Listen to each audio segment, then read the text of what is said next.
మైనార్టీల కోసం సీఎం రేవంత్ చాలా చేశారన్నారు మంత్రి అజారుద్దీన్. ఎమ్మెల్సీగా ప్రమాణం చేసిన అజారుద్దీన్ తమ కెప్టెన్ రేవంత్ రెడ్డి అని స్పష్టం చేశారు.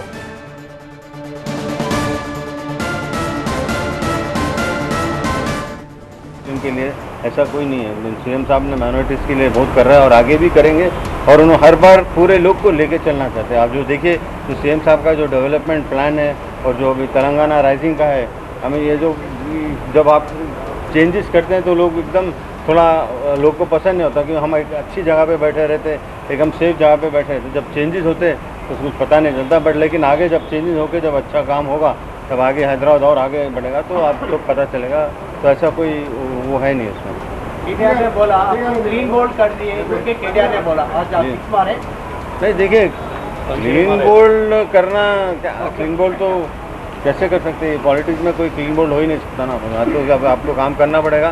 मैं समझता हूँ आज मैं बहुत जो भी कुछ बोल रहे लोग हैं उसके बारे में उतना मैं अपनी पार्टी के इस बारे में ज़्यादा करता हूँ, बट वो लोग जो भी बोल रहे वो लोग आज गलत हो गए, क्योंकि उतना ही उससे ज़्यादा मैं कुछ नहीं बोल सकता।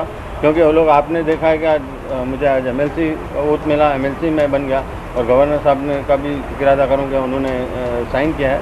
तो मैं जब एमएलसी बन गया तो उसके अभी सेल्फ एक्सप्लेनेटरी है, उसके बारे में मैं कुछ बोल के कुछ फ़ायदा भी नहीं है, क्योंकि అజారుద్దీన్ తో పాటు ఎమ్మెల్సీగా ప్రమాణం చేశారు టీజేఎస్ అధ్యక్షుడు కోదండరాం. తనకు మంత్రి పదవిపై ఆశ లేదన్నారు ఆయన.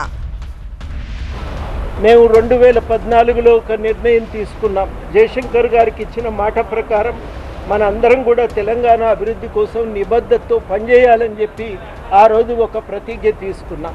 మనకు ఏ అవకాశం దొరికినా, ఏ గుర్తింపు దొరికినా అది ప్రజలకు ఎరువుగా ఉపయోగపడాలి తప్ప మన స్వార్థానికి వాడుకోరాదని చెప్పి మేము ఒక నిర్ణయం తీసుకున్నాం.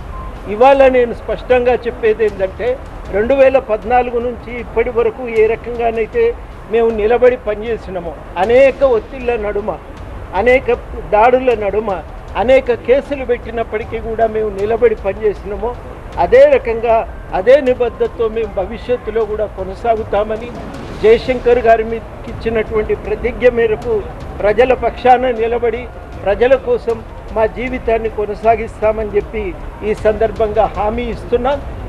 ఇప్పుడు ఈ అవకాశం అనేది తప్పకుండా ప్రజల కోసమే ఉపయోగిస్తామని కూడా మరొక మారు స్పష్టం చేయదలిచింది.